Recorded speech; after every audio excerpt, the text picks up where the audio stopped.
Everyone can get the Factor Classic submachine gun now, just a friendly reminder with some footage of the gun and an update on the live event that has some issues at the time of this recording. So let's get into it in this video. If you enjoyed that, then a like would be super appreciated, and let's go. So if you follow my channel, then you are probably aware of the whole Factor Classic situation, a new weapon that you can get in the game right now. So if you played Farcry 5 on an early version, you got access to the submachine gun already, way before it was supposed to release. But then Ubisoft took it away with update 1.04, and now after the second live event, Arcade Dawn, is over, it has returned to the shop again. So just visit the shop in your game and it should show up. The sad part is though that if you already bought it, like when it was released too early, you need to rebuy it now for $7,200. So yeah, that is a ton of money, although there is of course the farming spot where you can easily get it. But still, it would have been better if we got our money back at least, or if it would be unlocked for everyone that already got it from the start. It was probably not possible though on the developer side, I would imagine. You do still have every attachment and skin you unlocked before though, so that is at least nice. Of course, if you already got the Factor arcade version,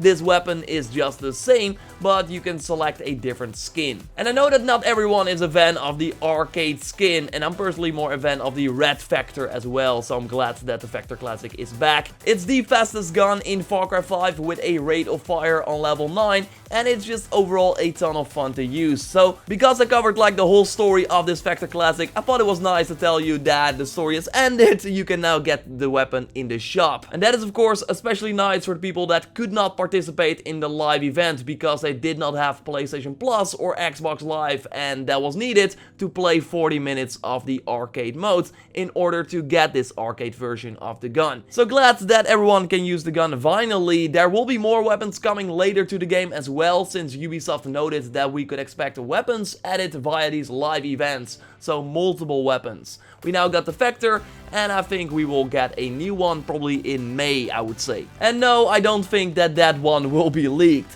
So hopefully in May or the future live events will be a little bit better, because last week we had of course the whole thing with the Factor Arcade not showing up as a reward for a ton of people, and now the progress of the live event is not being shown, while it still is being counted according to Ubisoft on Twitter. So this is an ongoing thing. They even have this like message in the game right now saying that they are aware of the issues with the live events and they are working on it. Of course I want to do a full video on the event, everything you need to know and how you can beat it, but now that will have to wait until they fix it. So it might be up by the time you watch this, or it might take longer. That's why I thought let's do an update video now so you know what's going on, and again I will keep you up to date on when we know more. Subscribe for everything Farcry 5 updates, live events and way more. Check out my recent video about Ubisoft giving an update on the whole new game, plus a potential feature they might add in the future. Drop a like to support the channel, and I will speak to you next time. Goodbye.